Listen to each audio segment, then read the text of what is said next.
This episode of the Survivor 50 Files is brought to you by our friends over at Manta Sleep. Summertime is officially here.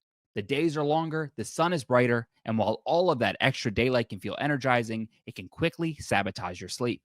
Later sunsets disrupt your body's circadian rhythm, making it harder to fall asleep, stay asleep, and wake up feeling refreshed. That's where Manta Sleep comes in. Whether you're blocking out daylight or tuning out the sounds of summer nights, taking control of your sleep environment helps you get deep, restorative rest, no matter how long the sun stays up. I love this sleep mask. When we looked for a sponsor for this podcast, they were the first company that I jumped to. I bought one of these during COVID. I was sleeping very poorly. I had a lot of anxiety. This doubled the quality of my sleep. I am loyal to it, and I've been influencing for this way longer than this podcast. Visit the Manta Sleep website and use our discount code 50files. That's 50 FILES for 10% off your order. Discount code is 50files, 50 FILES. Let's get to the show. What is going on, everybody? We are back with another episode of the Survivor 50 Files. We're in the new era, and we're at the Geneva Convention. We're here. They said we'd never make it here, but we're here. And I am joined by a friend of mine, Survivor superfan, friend of Genevieve. It's Teeny. Teeny, how are you? I am so excited, Brandon. Regardless of Survivor 50, I would be so happy to do a podcast all about Genevieve and singing her praises. So even better to talk about her on this season representing us. And of course, to, shoot the shit with you, dude. Oh my God. Well, when you say us, Teeny, it implies that more than just you is present with us on this podcast. But it's just you. I only see you. Yeah. I don't know. I think I have a funny feeling. There's some like angels and devils on my shoulder, maybe, who are going to be sure sneaking in.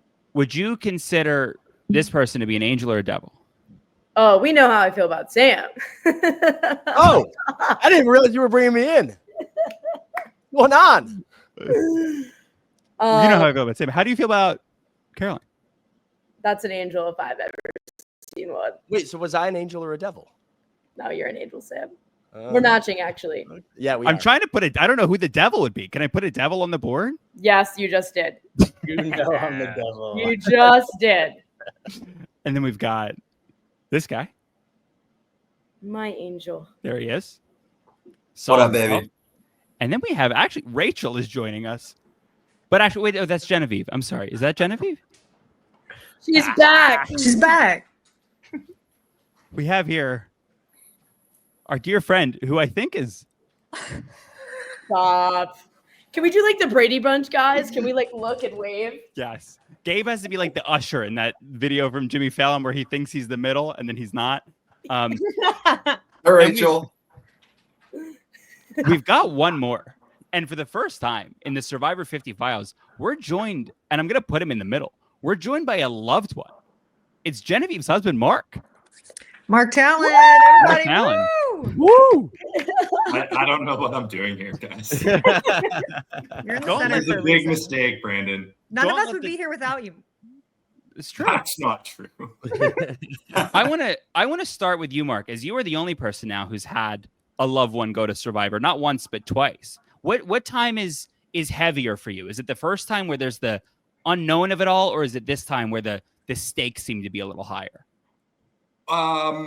I think the first time was heavier for sure. Like, it's a little easier going through it this time, knowing what she's doing. Like, I know the process, so I know, like, for those first however many days she's at Ponderosa, okay, I know the game started. Like, and then this one was a little easier too because it was announced, so I can, talk to my friends that you see here about what's going on and have some, support rather than lying to everyone I know and telling them that she's on a 5-week work trip. So this one has definitely been easier in that sense. Brandon, if I may, I can't help myself. Can I ask Mark a question? That's why this is college discussion board, Okay. baby. We're all asking each other questions. That's what we're here for. Obviously, Mark, you're a massive fan of the show, maybe even a bigger fan of the show than Genevieve is. What's the emotion of that? Because the first time there must have been a whole lot of like, oh my God, my wife is about to go play Survivor, of which I'm a massive super fan.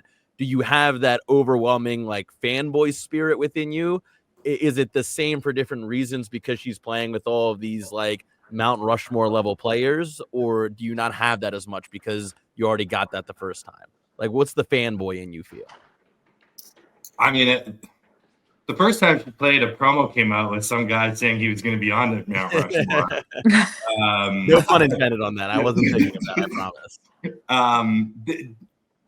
It's a little bit of both. Like, yes, there's the appeal of like, wow, it's really cool that she's out there with Suri and Mike White and people like that. Season 49 male, things of that nature. But, it also, like, it's never going to be the same as the first time. And like knowing all of you guys now and like, I'm wearing my Survivor 48 hat, but I do think that Survivor 47 is a all-time great season. And so like, it is cool, but I also think like, to me, like, not to be sappy or whatever, but like, you guys are as cool as anyone. So like, you can't really beat that. I feel like it would be the opposite. You realize how utterly lame Gabe Ortiz is, and then all of a sudden Survivor players are just like everybody else. You desensitized to all of it. Tell me, Mark, what has this group in particular done to like help, in quotes, help you the last couple of weeks as Genevieve's been gone? Like, what is bouncing ideas off them look like? What is just the camaraderie of knowing the experience look like? But how have they helped you? I think they all have a perspective on it that like basically no one else does, right? So when I'm freaking out about what could be going on out there, they all know what's going on out there, and they have a different perspective. Like, it's very different than the first time I would call Genevieve's mom, and we would just sort of both like blindly like lead each other down dark like rabbit holes about what could be going on. This is a much more comforting and positive experience with these folks. We have started every episode of the Survivor 50 Files. I've been asking the guests their first impression of the person that we're talking about. So I'm opening it up to the room. What was, if anybody has a Genevieve first impression from that pregame, even the first couple days you're figuring out each other's colors or what have you. What was Genevieve like in the pregame portion of Survivor 47? She was watercoloring. I remember wondering, I was like, oh, is she, because I'm a designer, I was like, is she an artist? Like, what is, because she was just sitting, she's not I was going to say she's so quiet. Everyone was quiet, but she was very, like, I felt like she kept to herself, and I sat very far away from her. So my thing was always kind of like, when I'd get up to go to the bathroom, I would like see what Genevieve was doing, or GM was doing. And I felt like she was always like doing something crafty. Yeah, for me, I was sitting very, very close to her. And when I went back and read my pregame journal, I remember one of the first things I wrote was like, there's a very pretty brunette woman sitting nearby me. And just something about her tells me that she's going to be really freaking good at this game. And I'm just so curious to know what she's thinking by just the way that she's looking around here. But somewhere in the course of those 5 days, I was very disarmed by the watercoloring. I remember I have a later note being like, I think she's an art teacher. She would constantly be like kind of walking around. She would be very friendly and interacting with the handlers with us. And so somewhere along the way, I thought she was like, this kind of like friendly, disarming person. And that really had my guard down to go into the game. And ultimately, I should have listened to my first instinct, which is that she's going to be really good at this, which she was. It's funny you bring that up, Brandon, because when I was caught off guard with the fact that I was brought into this podcast sort of unceremoniously, I was actually looking in my pregame journal at what I wrote about Genevieve. It was the first time I've actually never looked back at this section of my journal, but what I wrote, very on brand as well, as I said, there is another girl that gave off great energy. We made solid eye contact, even though we sit on the opposite sides of the dock. Big, all caps, smile on her. I think she could be the best ally for me if we start same tribe. Social shield, seems assertive strategically, dangerous, but I'd love to get to be her right hand and vote her out later. So that was my first impression of Genevieve on the dock. Big smile is the first thing you notice. And I think, and I will say to what Rachel and Teeny both said, the watercoloring, I feel like is something everybody noticed. The first thing Genevieve said on our mat chat at the marooning was that she's got colored pencils and labels and is organized. And I think everybody sort of went, yeah, that checks out. Yeah. You were sort of like paint by numbers on. I think she said, I'm the kind of person that has good pens. Good pens. Yeah. The good gel pens. And yeah, exactly. That was my first real impression of her, because at the marooning, she talked about her job, which was not a lawyer. She lied about being a lawyer. And she went into great detail about her job responsibilities for like a completely fake job. Do you remember what she said? It was like I don't. It was like a 45-second spiel of like what her job entails and everything like that. And Mark should know. I feel like Mark was very key to crafting that big story. The fake job was some sort Trademarks. of like intellectual property trademark portfolio. Copyright something. When we lost the first challenge for the supplies, she told me, we thought we were going to do sweat and savvy, and she looked right at me and she goes, let's do sweat and savvy. I want to be the first woman to win sweat. I'm sorry, not sweat and savvy, but to win sweat. So like, let's choose sweat. And she told me that she was a farm girl. So which was like, hell yeah, I love this girl. Before. She's down to do sweat with me. Let's do this. Wow. Wait, I've heard a rumor that her first audition tape was on a farm. That was like her fourth audition tape. Oh. That was right in the middle. Can I clarify? How many times did she do the farm girl audition tape before you said, Genevieve, I don't know if this is the thing. Maybe we need to drop this angle. To what extent, Mark, is she a farm girl? No, like, how accurate is that? She is of farm people. She comes from farm people. She herself is not a farm person. Has she ever done farm work? Has she ever ridden a horse? Like anything farm adjacent? She grew up going to her grandparents' farm. Okay. She never lived on a farm. She has had horrible luck riding horses. So no. It's not how farm girl energy whatsoever. Yes. But it's interesting. Everybody got such great energy. And I'm trying to, maybe the big smile, which Sam notes, is like what made that happen. But is there anything you can pinpoint to just giving somebody, like if you're going to season 51 and you're listening to this, like what in the pregame gives you Genevieve energy? I think for me, the first thing that sticks out with Genevieve is sort of like an inner peace that is not spoken. Like she just carries herself with a calm, quiet confidence that you look at her and think, that is a peaceful woman. That is somebody that I want to trust, to confide in, to talk to get to know. And it's hard to sort of describe that aura, but even sitting on a Ponderosa deck, using watercolors and painting, I feel like everybody that walked by her sort of felt that way. Yeah, that's a great way to put it, because like pregame is so weird because everybody kind of handles it differently. And I would say the majority of people are very antsy and pretty uncomfortable, and for a multitude of different reasons. And every time I walked past Genevieve, I was like, she's solid. Like she looks like she is in her living room right now every time I walk past her. Yeah. And that was something on top of also being the only other G on our tribe or on our season. Really had me hoping that I was going to be on a tribe with her, but it was also very intimidating because it was like, why aren't you kind of freaking out right now? Like I can look at most people here and people are either antsy or people are like, trying to kind of bend the rules or talk to the producers too much or like whisper with people. And I was like, you're not doing any of that. You're kind of acting like you've been here before. And obviously you haven't. And that was both intimidating and attractive to me as a potential alliance member. It was weird. She was a hard person to kind of decode in pregame.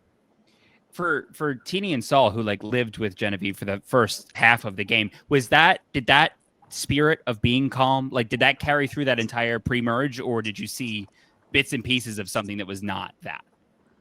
Okay, this is interesting because she really struggled the first couple of days. She was very sick, like just having like, you know, a lot of like physical adjustment issues into like living outside and like not eating and all of that stuff. And she constantly was apologizing and being like, I'm so sorry, guys. Like, I'm not usually like this. Like, I'm just really not feeling so well. And I would be like, Genevieve, like, I would literally never know that. Like, I would have no idea that you were having stomach pain or any of this unless you were apologizing, because she kept it together so well. And even like, yeah, I don't know, there was just a steadiness to her. But I also do think that like she is a self-deprecating person. Like, she has a self-deprecating sense of humor. And so it's not like she has this like untouchable confidence, which like there is, but it's also like you just feel safe and natural around her, or at least that's what my experience was. I just felt very drawn to her. I felt like whenever me and her were at camp, it was better. It was just like more fun. And yeah, she would say that she struggled really hard and probably that she didn't play the first few days so well, but I would completely disagree. What do you think, Saul? Yeah, I remember her saying how sick she was, and then listening to like her post-game interviews, how bad it was. It did not even cross my mind that she was feeling in a bad way until it was said by her. The two things for me, I didn't get the relationships that like everyone else had with Genevieve. The two things that pop up in my head are her saying that Sam and TK know each other and how adamant that she believed that. And then the other thing too was that Asia came back from the reward with no tools, but she is convinced that Asia has some type of advantage. And for me, that was like, girl, no, that's not true. I remember just going flat out, Genevieve, you are wrong. That is not the case. Have you ever seen Survivor? And so we didn't get started off on the right foot early on. Can I circle back? Sam and TK, you guys, you don't know each other. Sam, you don't know TK.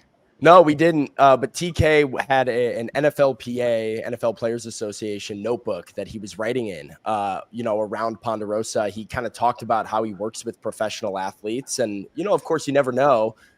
A young guy like TK that's in good shape, like, is he an NFL player, right? And I had my whole Matt chat talking about working in the NFL as well.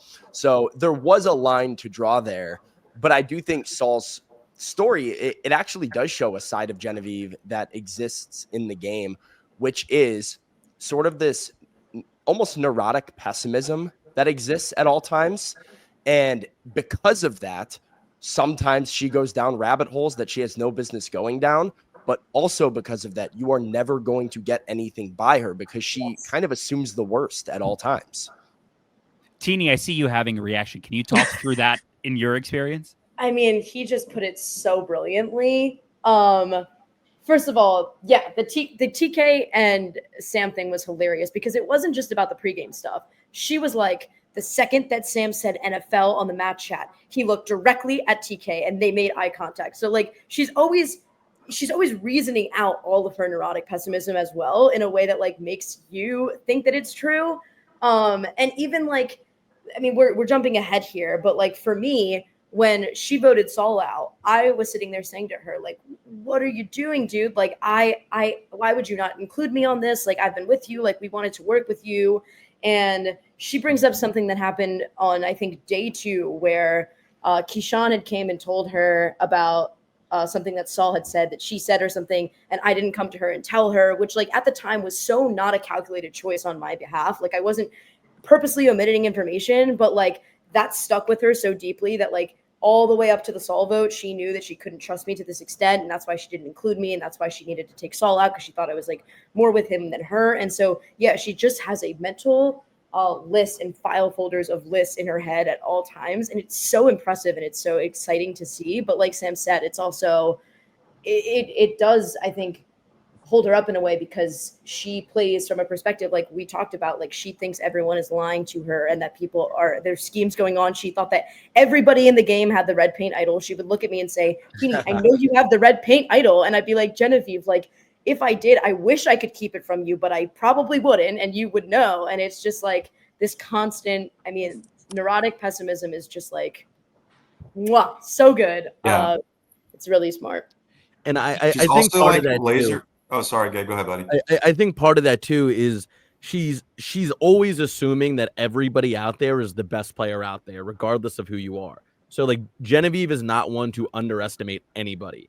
And I think that more often than not, that breaks in a good way for her, because she's never assuming that someone is incapable of outplaying her. She's never assuming that someone's incapable of throwing a wrench into her plans. Now, does that lead to her overestimating people at times? Like Teeny said, thinking it was a calculated move to not share information with her early in the game, when in reality, Teeny, for whatever reason, not a strategic reason, decided not to do that. But I think that if I were giving somebody advice to go play Survivor, I would say lean into the overestimation and not the underestimation, because often people are constantly trying to hide how good they are, how much they know, how capable they are. And if you just assume everybody is Sandra and Tony and, like whatever, you're probably going to make it deeper into the game than somebody that walks around with a crown on their head being like, they're all idiots and they're just, this is my convoy to the finale. Like, and that's something that I struggled with a lot, me personally. I got really high on my horse towards the end of my time out there.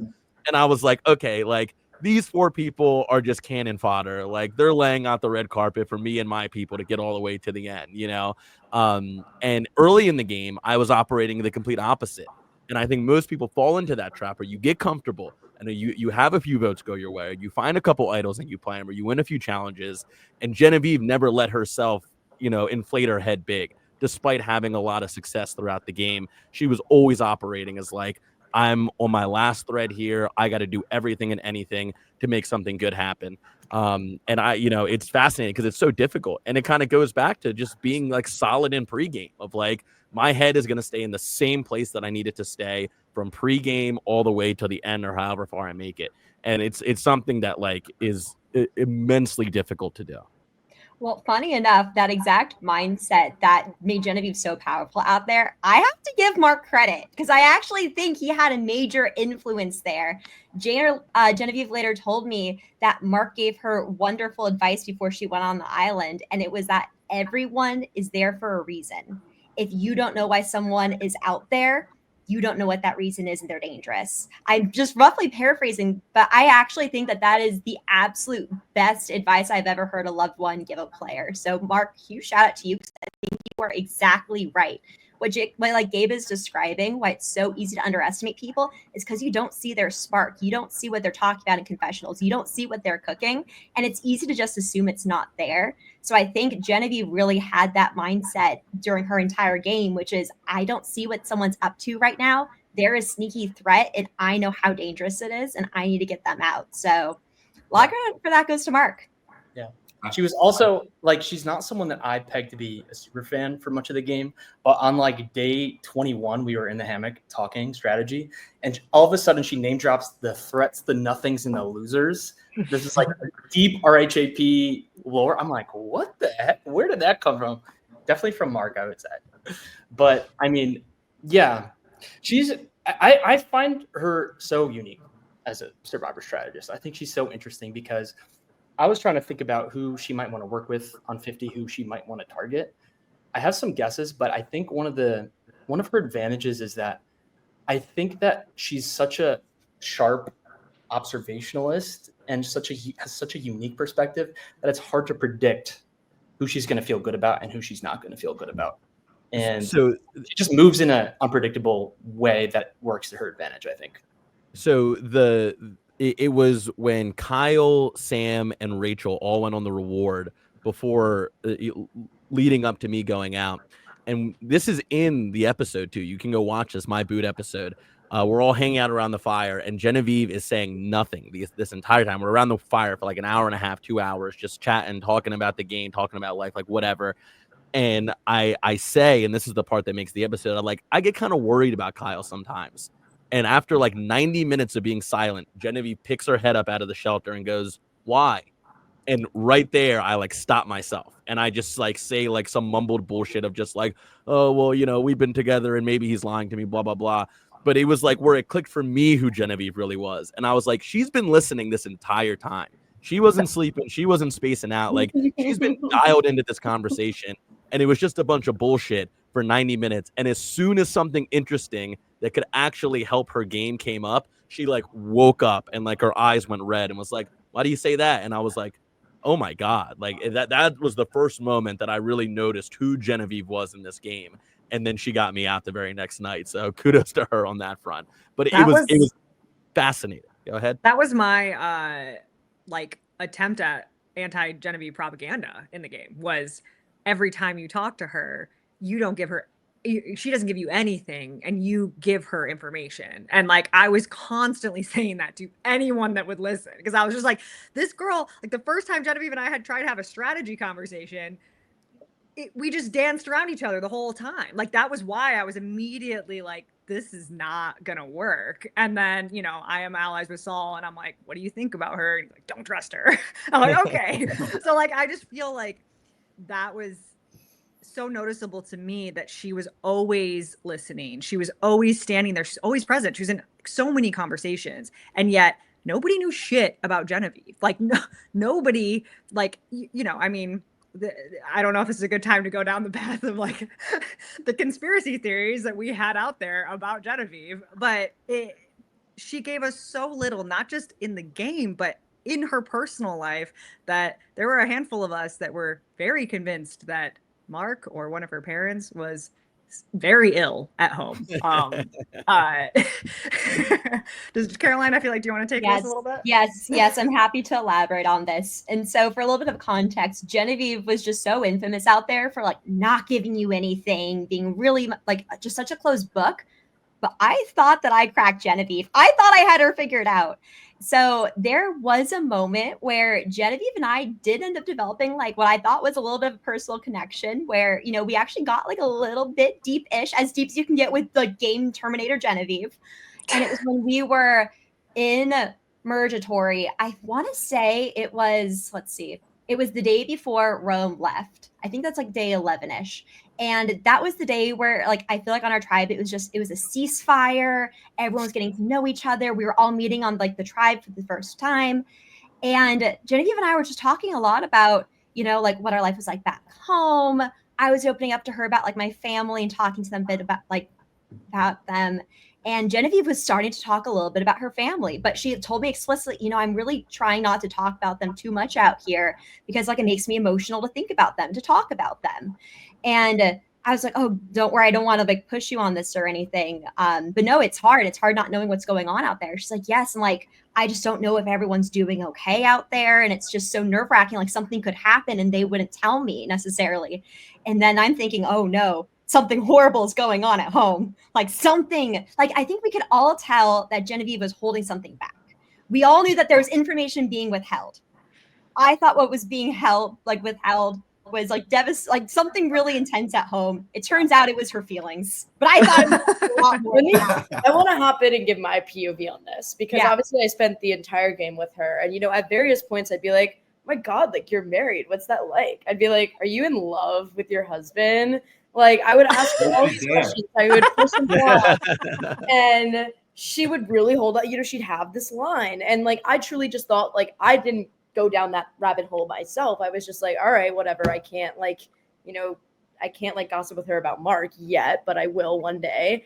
But then Caroline, when she goes on the Loves One visit, is like starting to like sprinkle this, and she's like, she was going, I think there's something wrong at home. I think that somebody is sick. And she was going, my fear is that she is going to get her letter, and the power from the letter is going to horsepower her through the challenges, and she is going to win out for the rest of the season. And I'm sitting there in the shelter being like, oh my God, how did I miss this one? I was like, Caroline, you're right. I was like, and I've been here the whole time and I haven't figured it out. And I'm literally like looking at one of the producers and I'm like, make sure you get this. Like we cracked the code. We know what she's been talking about this whole time. And then at Ponderosa, after I was voted out, like the day that I had there, I like pulled Genevieve aside for a moment. And I was like, hey, like, I just want to make sure like everything's okay, right? And she's like, what do you mean? Like financially? Like, what do you mean? like at home with your family? And she was like, Teeny, like everything could not be more fine. I am in like everyone is happy and healthy and doing great. And so that is just, that just speaks to the level in which she did compartmentalize her emotions and her talking about home. Wasn't part of that too that after she got back from the loved ones letter, everyone was like, "Oh, they have to be okay." The letter must have had good news. So then at that tribal council, she goes, "Can I answer long on this one?" Jeff was like, "How was getting your like loved ones know?" And she was like, "This might be a long answer." Me and Caroline look at each other. We think the reveal's about to happen. Caroline goes, "Did she tell you she was going to do this?" She whispers, "Did she tell you she was going to do this?" And I'm like, "No." And then, she ends up just, speaking about the dilemma of emotions. But yeah, that was that. How much of that, Mark, is Genevieve's personality outside of Survivor? Or did you have any insight into her not sharing explicitly about the family or you or what have you?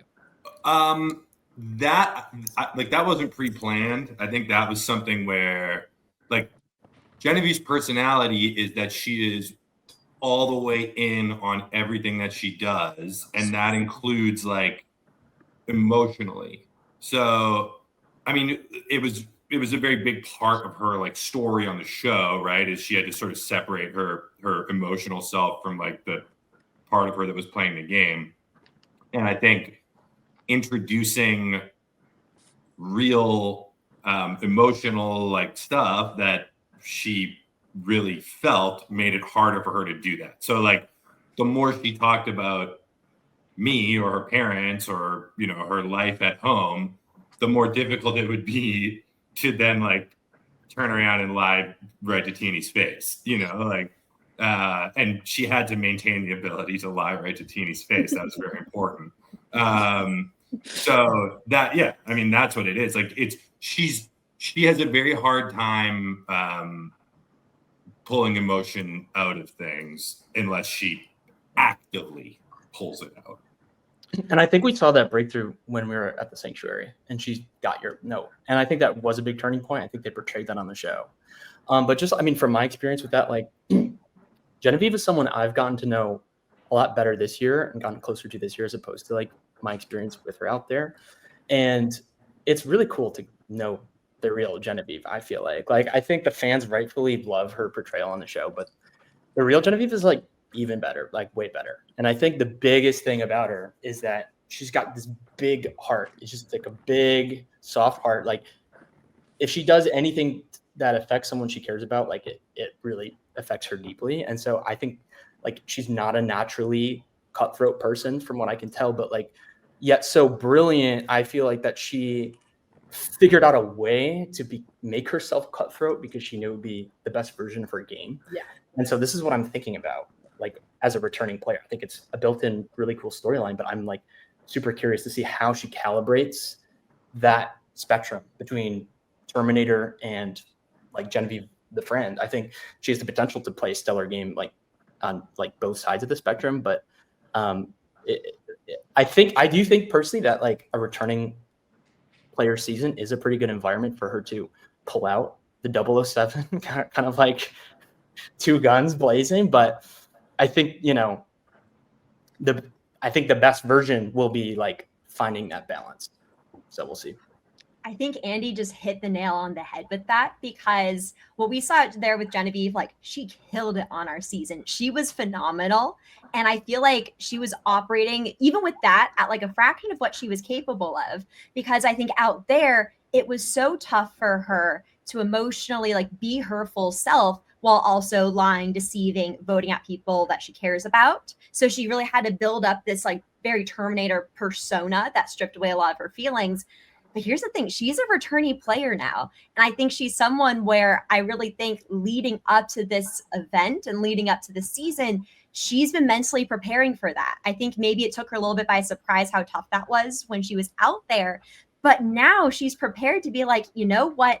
I was able to form all these great friendships with people on my season, even after voting them out. Let's do the same with season 50. Let's vote out every single person, make it to the end. I'll be friends with them after. I don't have to feel bad about it. I don't have to feel guilt when I pull off a fantastic move and get them out. So I am so thrilled because like Andy and everyone else has alluded to on this podcast, like Genevieve is a gem of a human being. She's charismatic, she's charming. Just getting to know her, you feel like honored to be like within her aura. And I think she's going to bring that same energy to when she's meeting people.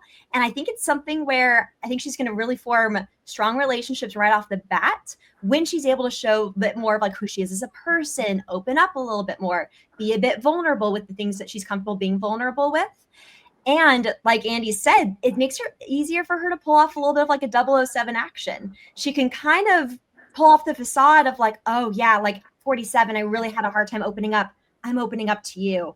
Like we really have something going here. I think there's a lot of potential for her to act like these relationships are very new and novel and really important. When in reality, I think she can actually really easily connect with people in her everyday life. So I'm so thrilled to see what she does out there. She's also so incognito online. I mean, Mark is the biggest online presence that Genevieve has. And I think that's going to help her a ton because it's like people will actually have to get to know her, like Caroline was saying. And I think that, you know, maybe in some instances that can break in a way where it actually hurts you, where it's like, well, I don't know this person at all. Let's just get him out so I don't have to deal with it. But I think Genevieve has this kind of mysterious and yet charismatic aura to her that it's like, I want to get to know this person. I want this person to like me. And I think that's a lot more enticing when it's, you can't just go on their Instagram and scroll through 100,000 Survivor posts or go on their Twitter and see all their thoughts on everything. It's like, okay, this is kind of a big question mark out here on this island. Like maybe I can be the first person to really connect with them and learn more about them and, you know, bring them in as my number one or one of my pieces that I'm trying to get further in the game. But the worst thing you can do with Genevieve, if you're trying to beat her eventually, is to bring her in because she's going to put a knife in your back at some point, you know? So very selfishly, I eagerly await people to think they're working with Genevieve and think that they're kind of guiding Genevieve through the game and have that knife come out and get them right in the spine. And I think she's in the best position to pull off those kinds of moves out of anybody on Survivor 50. It's so many big personalities. It's so many people that have put their personalities and thoughts on the game out there to the world via social media. And she has none of that. You know, she is this blank slate for a lot of people.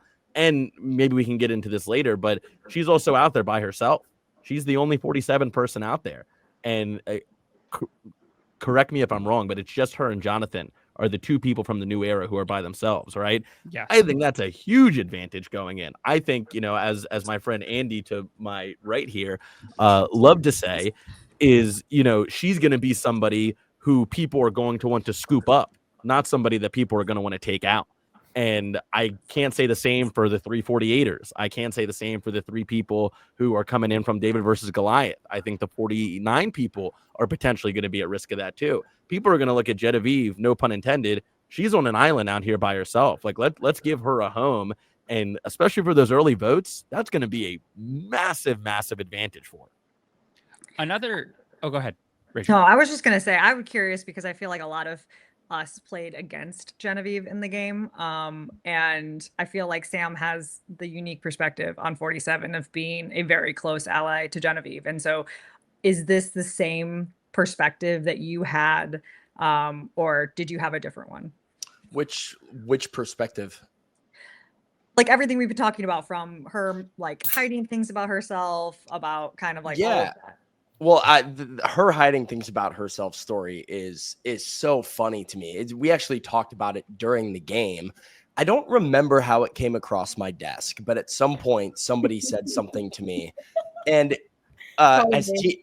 maybe, and as Teeny, as you will remember very well, there was a multiple day phase of the game where Genevieve and I were just kind of like giggly. We were just kind of giggling, laughing about everything, and that was like, oh, did I tell you that they think Mark is sick? And she goes, what? And I'm like, oh yeah, like nobody wants to sit with you at the end because everybody thinks there's something wrong at home. And she's like, no, life's pretty good. Like, and I was like, all right, good to hear. And it was bringing endorsement. Yeah, well, yeah, she just was like, no, I'm just like, you know, living in a nice upper middle class life in Winnipeg with a husband that I love and two parents who gave me a great childhood. And I'm just like, yeah, that sounds awesome. And that's all it was. But it really is interesting when I hear other people talk about Genevieve as sort of this Terminator figure. Because I never really saw her as a Terminator figure. I don't know if I ever and I honestly didn't really pick up that other Lucky you, buddy. Saw Genevieve as a Terminator figure. Yeah, genuinely lucky me. It was I don't know. She was just really fun to play with. She was very good at bouncing ideas off of, and it felt like I'm somebody with a very creative brain. I like to just kind of get haywired with stuff and throw stuff at the wall. And anytime I would bring something to her, she would almost do the perfect improv of a yes and find a way to tweak it and make it better. And we'd go back and forth doing this nonstop.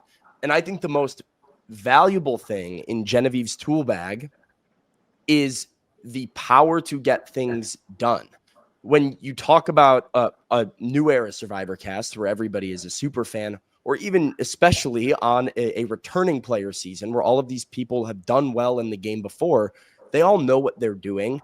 Everybody knows that Suri is a massive threat on Survivor 50. You're not going to be the first person to think of, what if we all voted Suri out, right? That goes through everybody's mind. The person that wins that game, the person that really makes waves, and the person that Genevieve is the person that can get that done, can rally the votes to get people to do the thing that they don't even know why they're doing it. And I think that was the most powerful thing to a lot of people about Saul's vote out was people are voting out Saul that why are they voting out Saul? And it doesn't make sense how there's so many people on board, but that's the power that Genevieve has to take a plan and, make it a thing. And all of those self-deprecating jokes and all of those comments, and it certainly makes her that much more endearing as she gets more vulnerable with you as well, and makes her impossible to turn on to where you sit on the stairs and sob for an entire morning. So Genevieve also has just got a lot of focus too. To your point, Sam, on my vote out, she tried to pitch Sue that Gabe was going home, and she got Sue's reaction on day 2 from how much she loved Gabe. And she's like, okay, 16 days later, who can I use Sue? Who can I convince Sue to use to get Saul out? And it's oh, Gabe. And she's comparing everyone while we're playing the immunity challenge that you won, Gabe.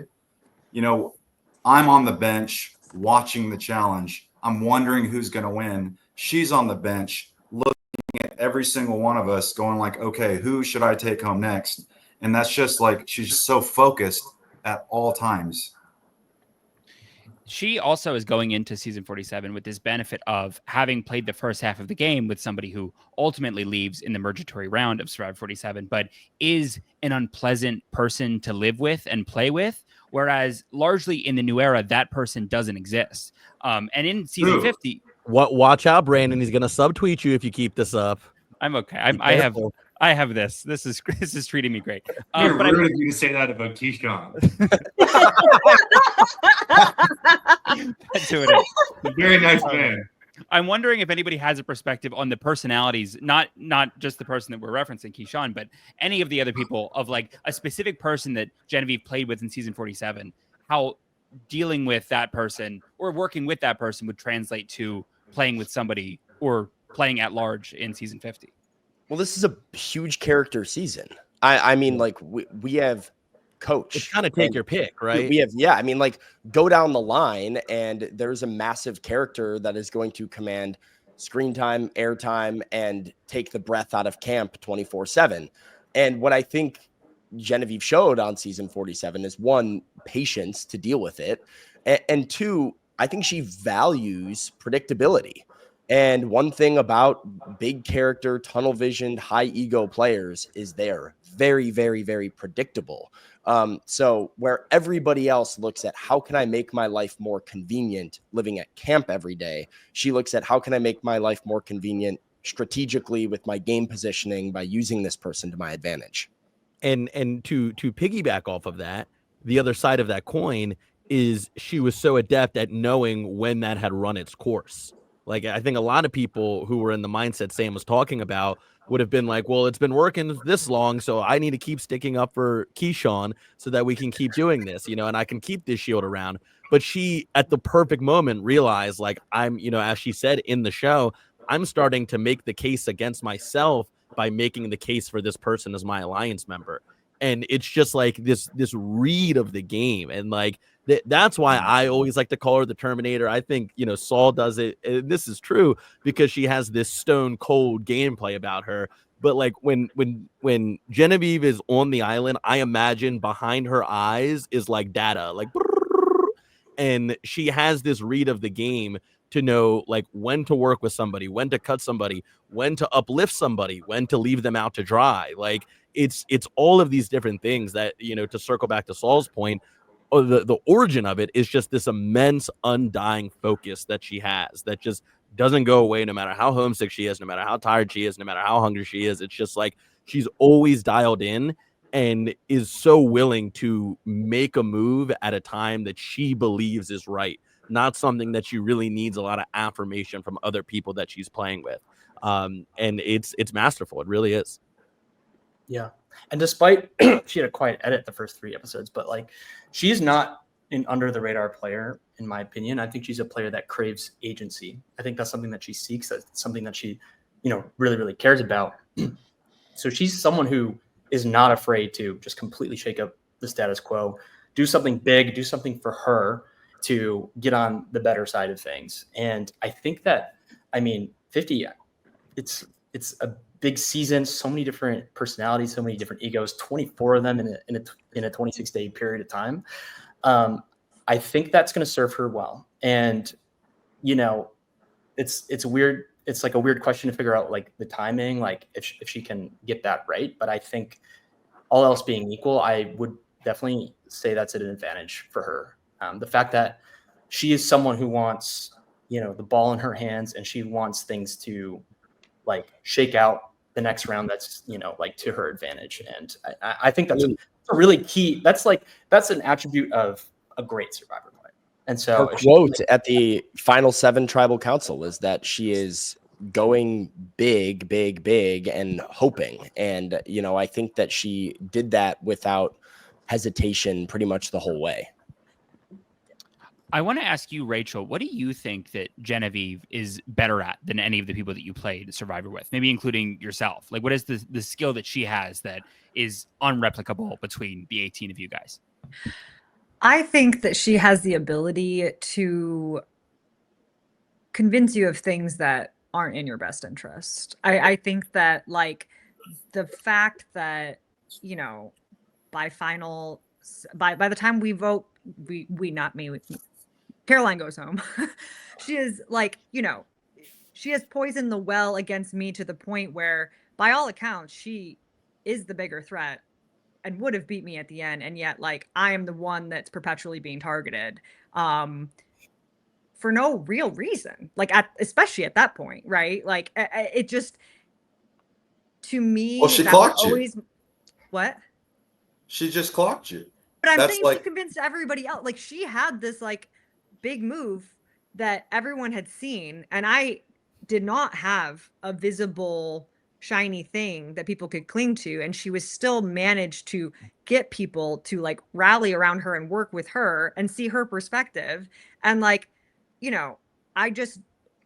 I remember just being so frustrated at the fact that, like, how did Teeny go back to Genevieve? Like, we just talked about this the other night. We had this conversation where I was like, Teeny, we don't have to vote Genevieve out now, but, like, we need to do it. And I just can't have you go back to her. I said, what did you say, promise, Teeny? Rachel, I'll never go back. I'll never go back, Rachel, I promise.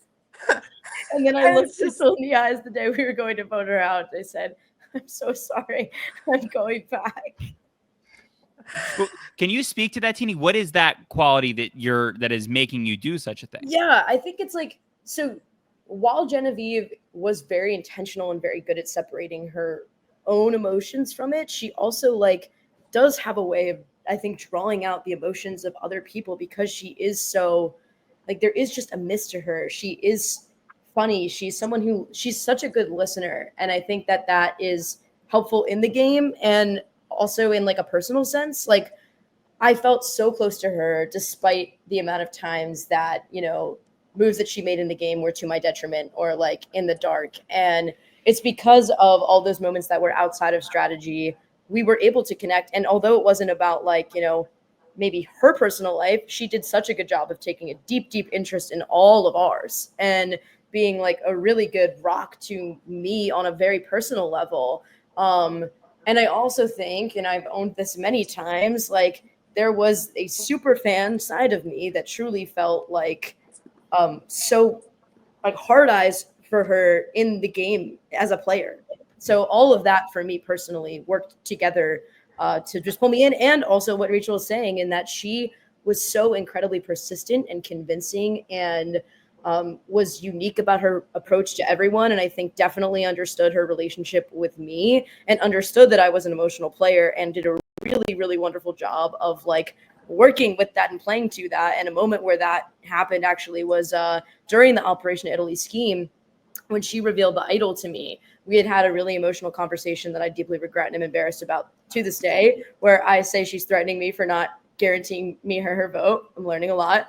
But later she reveals to me like the fake idol, and I see it and I'm like questioning it, and we like split ways. Andy and Sam go one way, me and Genevieve go the other. And I'm like, can you please take me right now to the beach where like you had the note? Like, can you please validate and prove this to me? And she's like, yes, but like, I also like would really like to get into that conversation we had this morning and talk about, our relationship throughout this entire game. And all of a sudden I didn't care about the note anymore. And we're like having this conversation. So, she does know how to work with every person on an individual level, which, is credit to her emotional intelligence, her deep, deep, deep emotional intelligence, and making me feel like safe and cared for, while also, being blindsided by her many, many times, which was why I continued to go back. Sorry, Rachel.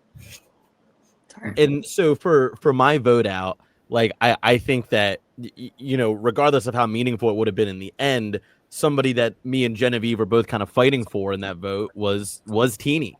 And I think that being with Teeny from the beginning and just understanding Teeny as a person much deeper than I did at the time, but also to everything that he was just saying about, this deep emotional intelligence that she has, Genevieve, because after the Saul vote, me and Genevieve did the same thing to Teeny. We both lied directly to his face about who was going home. And Teeny asked both of us, or at least asked me, is it going to be Saul? I was like, no, who told you it was going to be Saul? I didn't know that. And the next day, well, not even the next day, immediately after Tribal, the first thing Genevieve does after Saul goes home and we get back to camp is pulls Teeny somewhere alone and hashes us out and has this deep, emotional, long, difficult conversation with Teeny because Genevieve knew that's what needed to happen, right? The next day, Teeny approaches me.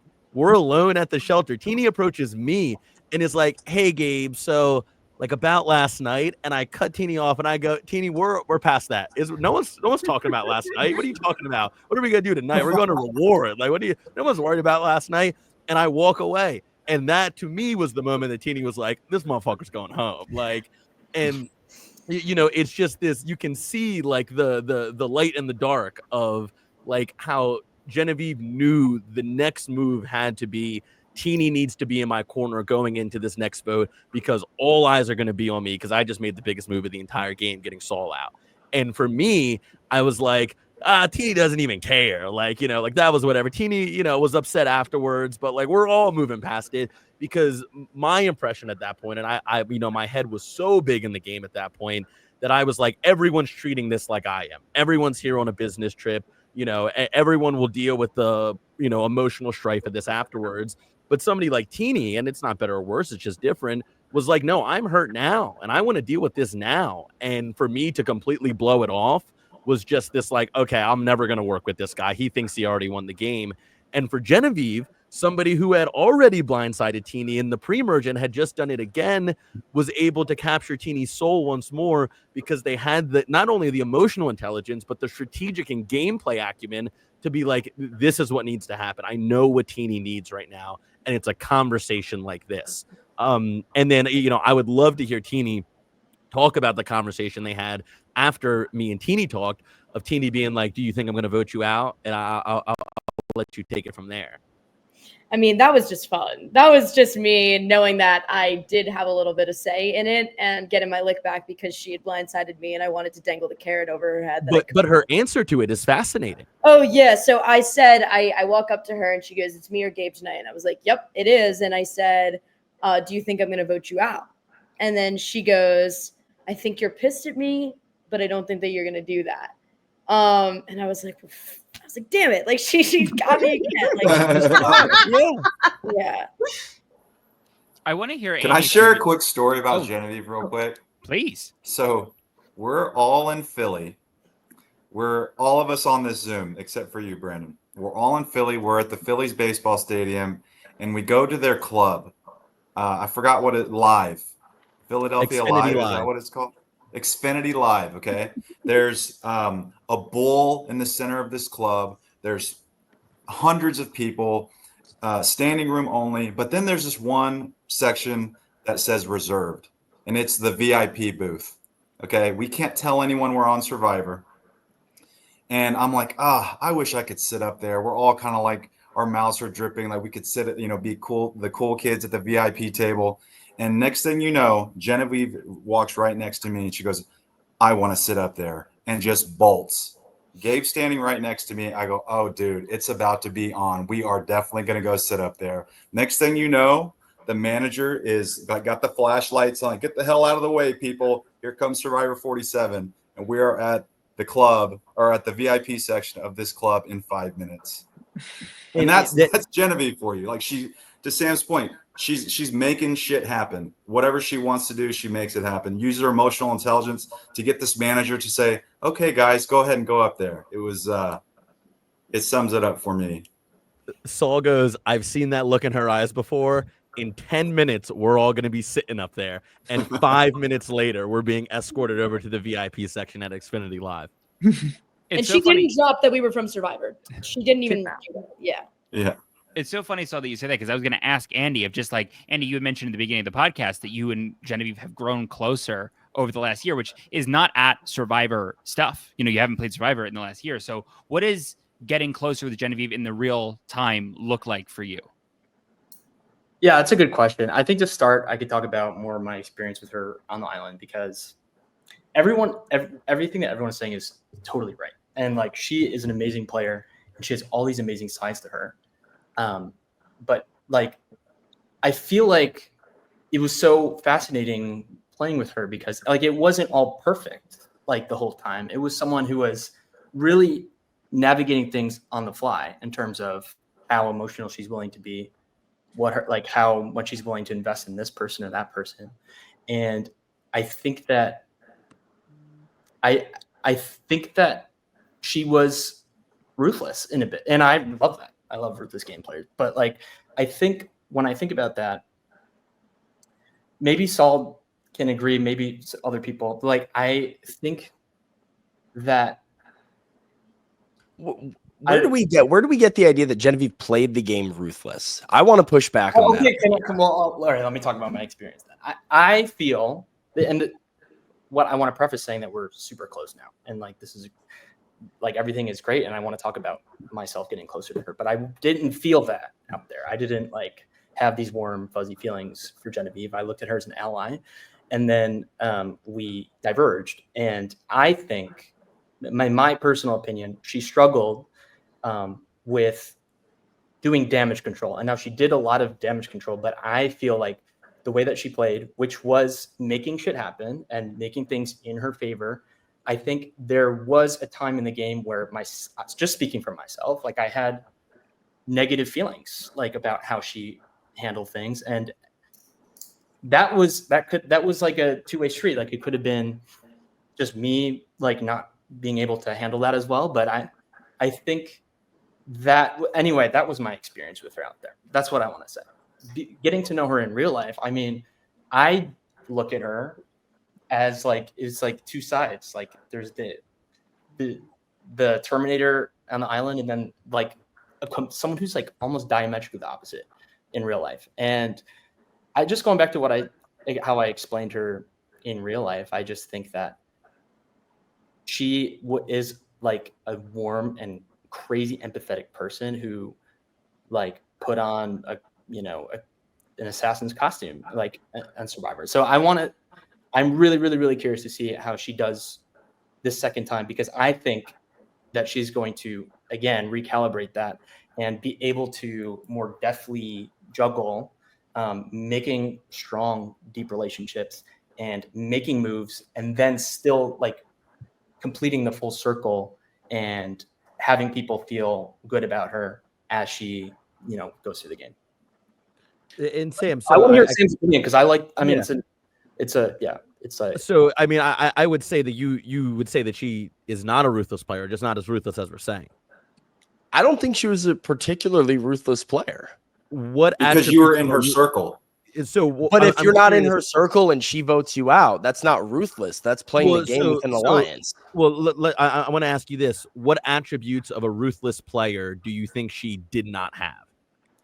I don't think Genevieve ever backstabbed a friend and voted them out like really ruthlessly without showing legitimate empathy and remorse.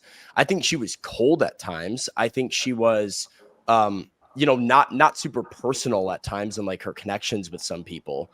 But I mean, if we go down after the Saul vote, everybody's targeting her and she just wants to vote out whoever that she can to survive. And she does so successfully, managing relationships relatively well, where everybody on the jury is sitting there wanting to vote for her at the end. I don't think that's ruthless. I think that's smart and charming. And one of the things that Genevieve has as a weapon is her vulnerability, because the people that don't get to know Genevieve want to know Genevieve. The people that look at her want to be Genevieve. Like that is sort of like how people view her when she walks into a room and when she speaks. And so the idea, I think Caroline brought it up earlier. I think it was dead on of like what she's able to bring to this cast on Survivor 50 is the idea of, I'm Genevieve, big scary Genevieve. And then she cracks that self-deprecating joke. And then she laughs at herself. And then she whispers about poutine and chocolate under her breath. And you start to see the little quirks about her that make her her, and you're in. And then the more that she tells you, you're even more in. And she's capable and wants to win the game. And I think the experience of going through Survivor 47 has taught her, like Caroline said, that like, yeah, I can make friends and I can play Survivor. And so I think she might be more ruthless this time around, but I don't think her Survivor 47 game was particularly ruthless. I think everybody was just intimidated because like they knew how well she could do, how great she was. I would agree with you post Saul vote. I think pre-Saul, I think the Keyshawn vote was like extremely ruthless. That was a cutthroat vote. It was a cutthroat vote, and but also it was like, was it not? Tribal. But it was about positioning for herself, right? Sure. But like both of those things can exist. Like you can do something that's both good for your game and ruthless at the same time. But like, I think if you circle back and say that when I said ruthless, it was a huge compliment. I agree. Yeah. I'm just saying, like, I think if people are not prioritizing you in the game or are not playing the game in a way that benefits you and you act back, I don't think that's ruthless. I think that's playing the game. And that's what she came there to do. I just want to say one thing that I'm glad Sam touched on a little bit. She's also so funny. Yes. She is so funny. Like in so many not on purpose, which is the best kind of fun. Sometimes on purpose, but sometimes on purpose because she gets everything. Like I could look at her and she'd already like know what I was thinking, and then we would just die. And just like her observations and ways of articulating them are so funny, but also as Sam says, she is so unintentionally funny. Just who she is as a person is funny, and I think that's something that like just needs to be known and understood more. She is hilarious to be around. You're always laughing around her. I love laughing with her. She makes me laugh so hard. I will chime in there as I don't know. I think I got funny from Survivor 47 watching it, but just spending the couple days with her that I did, I texted immediately. I'm like, Genevieve, I think is the funniest person I met. Both Mark and Genevieve are 1 and 2 in terms of the funniest people I think I know. But it shocked me. I don't think I would have gotten it otherwise, but it really, she's got jokes. Oh, her way of speaking. Mark, who's funnier between you and Genevieve? Who gets you're really funny more? She wasn't funny when I met her. Let's go. Let's go. That's awesome. And I wasn't into Survivor when I met her. So we both sort of helped each other along, you know. I want to open a question to the room here. Is there anybody on season 50 that you think is Genevieve's direct opposition, like somebody that you would be worried about on behalf of Genevieve? I mentioned it before, but 49 male is a real concern of mine. What is that based in? Can I say his name? We'll say allegedly afterward, but yeah, I think you can say his name. I mean, the man calls himself the Riz God. Allegedly. Allegedly. Sure. I will say I think I am worried about the women and Genevieve. Yeah. Because I think as the women of season 47 can attest to, she's a threatening woman, especially to another really capable woman. And I think that can either make like magic or fireworks. And so that would be my biggest concern, is that there's somebody who's like jealous, that there's somebody who is threatened, that there's somebody who's like, you have what I want, and so I'm gonna just relentlessly target you to get it. Well, the And thing is, sorry, go ahead. I think to that point, Sam, there is also a little bit of like, I think she kind of like gets off a little bit on competing with other great women. Like, you know, almost not like I want to target you because you're like a strong woman or whatever, but she loves that competition. Like, I mean, Rachel, you can speak to this better than anybody, but I think that like the rivalry that her and Rachel had made her so much better, made her rise to this occasion, because she, you know, from a third person perspective almost was like, people watching this are going to see these two badass ladies, like, you know, leaving it all out there. And I think that was intoxicating to her. And I'm curious if she will intentionally or unintentionally pursue that this next time out. If she's going to kind of find herself attracted to these women who are, you know, really strong and commanding and have a great track record, and want to compete with them and want to see if she can run with them. I see where you're going, Gabe, but I do think that if Genevieve had her way, she would have just voted me out very early in the merge. I don't think she actually wanted to go head to head. I do think that by the time, like, you know, we found ourselves in the position where it was clear that we were, you know, just going to be adversaries, that it was fun and it was its own like version of kind of like a little bit of like looking at somebody that you find yourself reflected in and just being like, well, like let's go, let's see. But I would be curious. I mean, she's only played Survivor once so far, so like I don't know if that was a unique situation or if that is something that will carry into the future. But I also agree. I think that like we've kind of talked about it before, like post game, that we were both a little bit lucky that we wanted to approach each other in this very similar way of like not trying to fleece one another and not really going hard at trying to like deceive each other, and just very clearly just having this line between us. And someone on 50 might not be willing to do that. And if they're, you know, intentionally just trying to play her the whole time, like that's going to be a different type of adversary to like have. And I could definitely see, you know, someone like a Camilla, like a D, like a strong strategic woman be like someone that maybe it's a similar vibe, or maybe it's more of like a clash. Yeah, I'm not sure. But I think because of that storyline, despite the fact that she is a new era player, I think a lot of the women, even in the older school, will come in respecting her and have a level of respect for Genevieve. And I do think that obviously that could go either way, because if you're respected, maybe you're a threat. But I do think at the very least, there's not going to be this. What I worry about in general for the new era is that the old school will come in with like a bone to pick, and they feel like the new era should not even be there and not like respect them as people they want to work with. And I think Genevieve, just based off of that storyline and just her portrayal in general, like has that built-in level of respect, which she can utilize. You know, when we had the idea to do this podcast, you know, it was never a question that just from an outsider's perspective, who's not a part of your cast, that so much of you guys not only love each other, but there is such this reverence for Genevieve that is felt with all of you outside of this podcast, just in the Survivorverse. And I don't think that you can say that about a lot of people that are not only playing Survivor 50, but about anybody who's played in New Era Survivor. I think there's a really special quality that Genevieve has that lets things like this happen. I mean, we've done however many episodes of this podcast. This particular thing hasn't happened. And in closing, Genevieve will listen to this. Mark will make sure that Genevieve listens to this. She probably won't. Yeah, she's gonna be handcuffed to like a fence and Brandon, she'll listen to every other episode, but she won't. Yeah. If we were to, in closing, go around and like when Genevieve does listen to this, because Mark will make her, like, what would you tell Genevieve right after this experience is done? I'd love to get like everybody's take on like, what that looks like for, what you deliver to her when she can't hear it at this moment. Let's start from Teeny at the top and we'll go right to left. Wait, I what's the question? Sorry.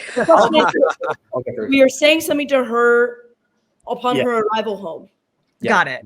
So when like Mark has her pinned down and forces her to listen to this, she will hear these like kind words.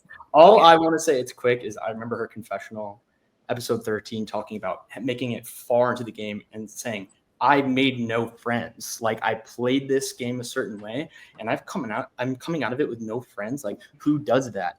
And I just want this to go full circle and like look at the panel. Look at everyone taking their time right now as she's filming Survivor 50. I don't think like I think that means something. It's a testament. The fact that we're all here and we all like love her. I think it's so cool seeing, that sort of working out like that. So that's all I want to say. I'll just say that I am so glad that I am in Genevieve's circle of trust. Like, when you're in that circle, you are loved. You are like, I feel almost protected in some way. Like, if something goes down and I call Genevieve, I know because I'm in that circle, she has my back more so than many, many people in my life who I've known way longer than Genevieve. And that's a damn good feeling. I'll say, Brandon, I think what you said is, I'm glad that you noticed that as somebody who's outside of season 47, because really, like, this reverence for Genevieve, it was so strong among the people that played the game with her. And I do think it is rare for that to translate through a TV screen so magically and effortlessly, and for that to radiate throughout all of these players, where, like, if there's one thing that everybody consensus can agree on, it's like everybody loves Genevieve. And for that reason, there is no better person to represent us out there. I think we're underrepresented out there, but damn, I think she's going to do a hell of a job representing the hell out of us out there. So I don't think there's anybody better. And I think one of the things that I like to say about Genevieve is that she's just somebody that I'm proud to know. I'm proud to get to tell people that I know her. I'm proud to tell my family when they ask, oh, who are you friends with from your season of Survivor? I am stoked to get to say her name. So cannot wait to have her back. Good game. You suck. If I was at the airport when she landed, I would just say, it doesn't matter how you did. We're all so happy that you're home. Yeah, sure. that is the only thing I'm thinking about. Is I cannot wait for her to send her old lady gifts back into the group chat. I cannot wait to hear that she's in for whatever trip we plan together. And it's kind of selfish, to be honest with you. I just want her back home. I really do. I miss getting to talk to her. I miss getting FaceTimes from her. I miss seeing her hilariously lame jokes in the group chat. I don't care how she does. I know that she's going to go out there and she's going to do great and she's going to kill them all. And that's kind of why I don't care, because I just want her to be back home. I really do.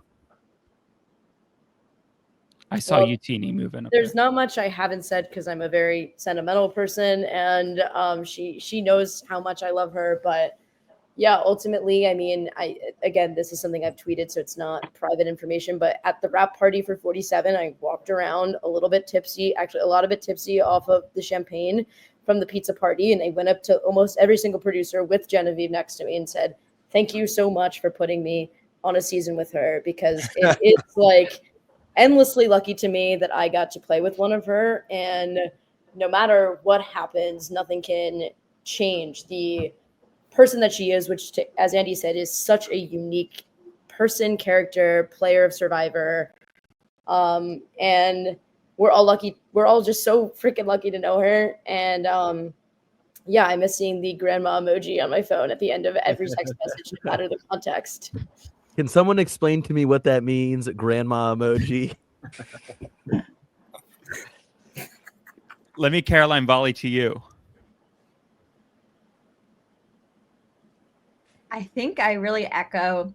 You know what I think is so fascinating about this is I feel like she is absolutely adored in the Survivor community, as she should be. I feel like it's a slam dunk that she's on 50, but I actually don't think it was necessarily a slam dunk for her to choose to go on 50. I feel like there's a lot of stress and anxiety with not only like having to go through the whole process of getting on to be like on Survivor 50, but the fact that that was all happening also, I believe, while our season was airing, and just so much that you have to go through. Like, I am just so proud of her for like saying yes. And I'm also just so proud that at the end of the day, there's so much in like Survivor that's out of your control. But what's in your control is like the mindset you go into it with, and the mindset and all the prep that you do in advance. And knowing Genevieve, she prepped well. So I'm just so proud of her for doing everything in her control to put herself in the best position possible. So in my eyes, she won everything that you can do leading up to the game.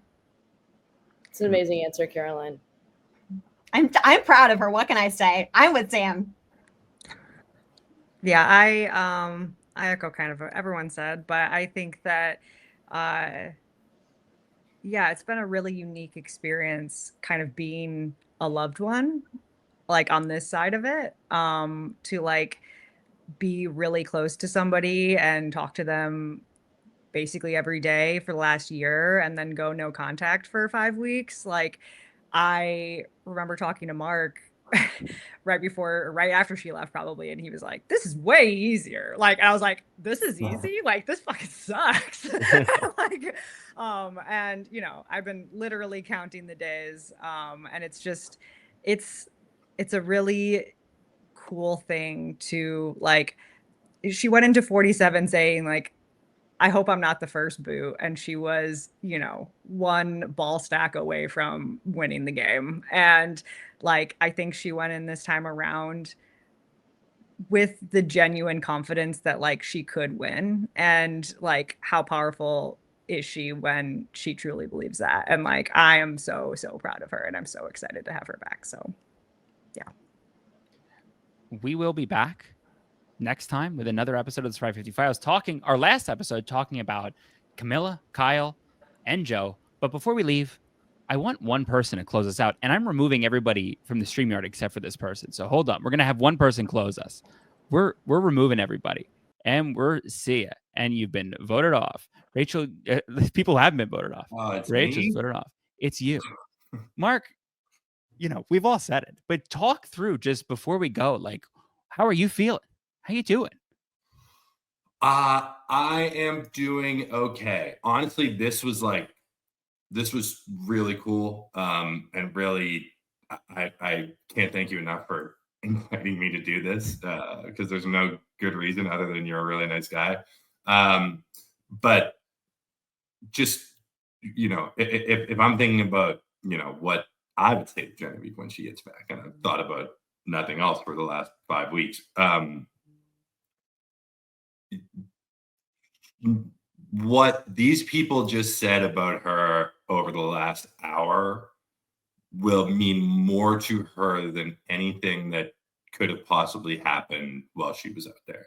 And she could come home, you know, with $1 million check in her back pocket, and hearing, you know, the things that everyone said about her is, you know, means a lot to me, and it will mean even more to her. So that's really cool. And I think this is, it's a very special thing for her to have this group of people to say those type of things. I almost just cried. That was deep. It really, you got good lines, Mark. I'm telling you, they're really good. No, that's just true, man. Like, that's that's people, it is like, it's the real dichotomy of like what she was like on the island, because people mean so much to her, and her family and friends mean so much to her. And she'll really appreciate all of this. So, and I appreciate it too. And thank you for doing this. Listen, this is so much fun. Thank you for joining us for this episode of the Survivor 50 Files. We'll be back next time, our last time together. Can I come on to talk about Joe Hunter as well? Don't spoil. You're already the guest. I only asked you. I'm going to talk about my favorite Survivor player now. Sure. You're going to be on the Riz God episode. We'll talk soon, everybody. Thank you to our friends at Manta Sleep for sponsoring this episode of the Survivor 50 Files. You've made it to the end of the podcast. You've been here long enough. Let me show you my sleep mask, the one that I use, and I use every night. Here it is. I've worn this every night for the past couple years, minus the 4 nights that I spent on Survivor, the television show. And it sucks to get voted out of Survivor, but a little bit better when you know you're going back home to this. This is 100% light blackout for deeper sleep. You put this on, can't see anything. When I watched the first 2 episodes of Survivor 45, I put this guy on. I don't have to relive it, which is great. It's adjustable for a personalized fit. You can see I have quite a big head. I don't want to show you the details of, I've kind of worn out the elastic, but it's durable. This guy hasn't broke. I've worn it every night for the past couple of years, and it's zero pressure on your eyelids or eyelashes. I've converted so many people to getting this sleep mask when I wasn't doing this, and I want to convert you. Use promo code 50files. That's 50 FILES on the Manta Sleep website to get 10% off your order. That's 50 files, 50 FILES. We'll see you soon. This is RHAP. We know reality TV.